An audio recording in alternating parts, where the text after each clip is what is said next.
வணக்கம் நண்பர்களே! நான் உங்கள் பெரியசாமி ஜோதிடர்.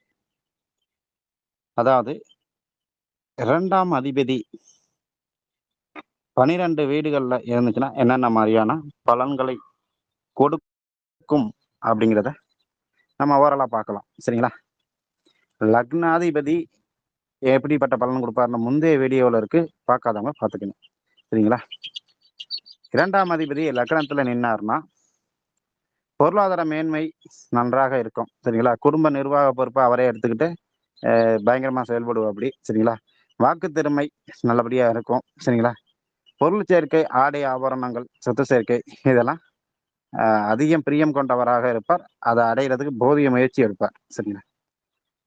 2ஆம் அதிபதி 2ஆம் இடத்திலே இருந்துச்சுன்னா, வாக்கு திறமை நல்லா இருக்கும். நிலையான சொத்துக்கள் இருக்கும். சரிங்களா? வார்த்தையில தெளிவா பேசுவார். வாத திறமையெல்லாம் உண்டு. சிற சிறப்பான குடும்பம் அமையும். சரிங்களா? சிறப்பான குடும்ப உறுப்பினர்கள் இருப்பார்கள்.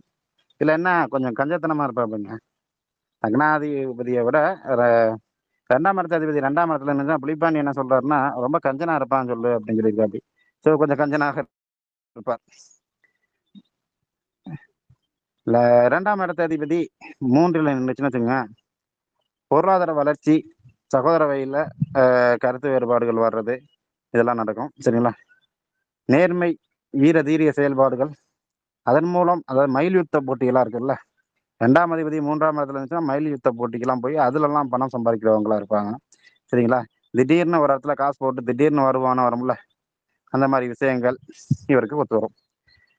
தன் திறமையால் தனவரவை தேடிக்கொள்ளக்கூடிய ஆற்றல் இந்த 2ஆம் இடத்து அதிபதி 3ஆம் இடத்துல இருந்துச்சா கிடைக்கும். சரிங்களா? கல்வியில் படிப்படியாக முன்னேற்றம் இருக்கும் இவர்களுக்கு தான். அதே போல பார்த்தீங்கன்னா, 2ஆம் இடத்து அதிபதி 4ல நின்னுச்சுன்னா, தாய் வழியில் சொத்து இல்லன்னா தாய் வழி சொத்து அமையும். சரிங்களா? அ தனவரவு நன்றாக இருக்கும். சரிங்களா? எப்படியும் சொந்த வீடு கட்டக்கூடிய யோகம் வந்துரும். சரிங்களா? தாயோட ஆதரவு நல்லா இருக்கும். சரிங்களா? வியாபார நோக்கம் என்னைக்குமே இருந்துகிட்டே இருக்கும் இவங்களுக்கு. 2ஆம் இடத்து அதிபதி 5ஆம் இடத்துல போச்சுன்னா, சரிங்களா? ஏன்னா 2க்கு அதுக்கு எந்திர ஸ்தானமா வரும். சரிங்களா? பூர்வ பூர்வ புண்ணியம் நல்லா இருக்கும். சரிங்களா? புத்திரர்களின் மேன்மை நல்லா இருக்கும். சாஸ்திர கல்வி பேசுதல், ஆன்மீகம் பேசுதல், அந்த இடத்துல போய் அதாவது ஆன்மீக மேடை பேச்சாளர்கள்லாம் உருவாகுறது இந்த இடத்துல இருந்து தான் உருவாவாங்க. சரிங்களா? குலத்தொழிலிலும் வருமானம். சரிங்களா? அதன் மூலம் குலத்தொழில்ல பண்ணக்கூடிய வருமானம் இவர்களுக்கு அடைய வாய்ப்பு உண்டு. ஆழ்ந்த அறிவால் தனலாபம் கிடைக்கும். சாஸ்திரங்கள் மூலமாகவும் தனவரவு வரும். அதாவது மேடை பேச்சுகள் மூலம் தனவரவு வரலாம். 2ஆம் இடத்து அதிபதி 6ல நின்னுச்சுன்னா, சரிங்களா? 2ஆம் இடத்துக்கு அது 5ஆம் இடமா வரும். சரிங்களா? எதிரிகளால் பொருள் இழப்பு. சரிங்களா? வாக்குவாதம், பேச்சில் லைட்டா குறைபாடு இருக்கும். சரிங்களா? கல்வி வந்துட்டு பெரிய கல்வி இல்லாம மத்தியமமான கல்வி. குடும்பத்துல கொஞ்சம் சண்டை சச்சரவுகள் அடிக்கடி வரும். ஆனாலும் சரிங்களா? ஆனாலும் இங்க இப்போ பாவகிரகம் 2ல் மறையலாம் அப்படின்னு நெறைய கான்செப்ட் இருக்கு. இத வச்சு நம்ம முடிவும் பண்ணிட முடியும். சரிங்களா? இது இருந்தா இப்படி ஒரு பலன்கள் இருக்குங்கிறது மட்டும் குடுத்துருக்கோம். 7ஆம் அதிபதி சரிங்களா? 7ஆம் அதிபதி சாரி 2ஆம் அதிபதி 7ஆம் இடத்துல நின்னுச்சுன்னா, மருத்துவம், ஜவுளி இது போன்ற விஷயங்கள வந்துட்டு அ ஆர்வம் மிக்க நபராக இருப்பார். அ அதேபோல பார்த்தீங்கன்னா, மனைவியின் மூலம் நல்ல வருமானம் இருக்கும். சரிங்களா? அ கட்டுப்பாடுகள் விதிக்கக்கூடிய கணவராக இருப்பார். மனைவியா இருந்தாலும் அப்படித்தான். சரிங்களா? ஆ 2ஆம் இடம், 7ஆம் இடம் சம்மந்தப்படும்போது, அ குடும்பத்திற்காக மனைவி பாடுபடும்ங்கிறது அதிகமா இருக்கும்.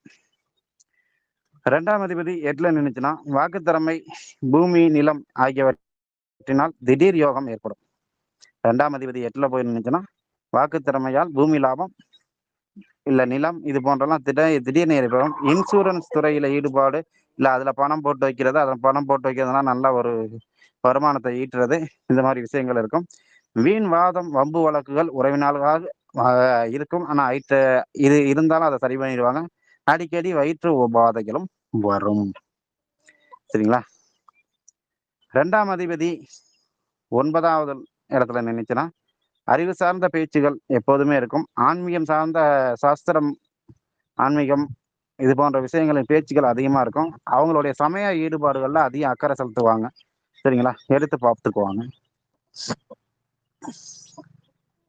தேசம் விட்டு தேசம் போய் பொருள் இழப்பவர்கள் 2ஆம் அதிபதி 9ஆம் இடத்துல இருந்தா நடப்பதற்கு வாய்ப்பு உண்டு. சரிங்களா? அதே போல பார்த்தீங்கன்னா, பித்ரு தோஷத்தாலும் லைட்டா பாதிக்கப்படக்கூடிய ஒரு நபர்களா இருப்பாங்க. சரிங்களா? இது வந்து பாவத்துவமா இருந்தால். சரிங்களா? அதே போல 2ஆம் இடத்ததிபதி 10ஆம் இடத்துல இருந்துச்சுன்னா, பேச்சு பேச்சினால் வருமானம், அதே போல பார்த்தீங்கன்னா, கல்வினால், பட்ட படிப்புன்னு சொல்லுவோம்ல, டிகிரி. அதன் மூலம் நல்ல வருமானம். சரிங்களா? அறிவுத்திறன், வாக்கு வன்மை இது போன்ற விஷயங்கள நல்ல எப்படி சொல்றது? நல்ல வருமானம் ஈட்டக்கூடிய நபர்களாக இருப்பார். 2ஆம் அதிபதி 10ல நின்னா அவங்கள்ட்ட பேச்சுல வட்டமா அடிச்சு தும்சம் பண்ணிருவாங்க. சரிங்களா? அதே போல பார்த்தீங்கன்னா, 2ஆம் அதிபதி 11ல நின்னுச்சுன்னா, சரியான யோகங்க. 2ஆம் அதிபதி மட்டும் 11ல நின்னுச்சுன்னா, புகழ், மகிழ்ச்சி, லாபம், உழைக்காத பணம், வட்டி தொழில்ல வரக்கூடிய பணம், சொந்த நிர்வாகம், சகோதர தனவரவு இப்படின்னு சொல்லிக்கிட்டே போகலாம். 11ஆம் இடத்த 2ஆம் அதிபதி 11ஆம் இடத்துல போச்சுன்னா. 2ஆம் அதிபதி 12ஆம் இடத்துல நின்னுச்சுன்னா, அ கடன் தொல்லைகள் இருந்தாலும் அதை சரி பண்ணக்கூடியவராக இருப்பார். பூர்வீக சொத்தை லைட்டா இழக்கக்கூடிய நபராக இருப்பார். ஓரளவு பொருளாதாரம் சேர்க்கக்கூடியவராக இருப்பார். சரிங்களா? மற்ற பொருளுக்கு ஆசைப்படக்கூடிய ஒரு நபராகவும் இருப்பார். ஆனால் ஆராய்ஞ்சு செலவிடுதல் அப்படின்னு ஒரு விஷயம் இருக்குல்ல. 2ஆம் இடத்திற்கு அது 11ஆம் இடம். கணக்கு போட்டு செலவு பண்ணக்கூடிய ஒரு நபராக இருப்பார். அதனால வந்துட்டு பொருள்கள் அதிகம் விரையாம ஆகாமல் தடுத்தும் விடுவார். நன்றி நேயர்களே.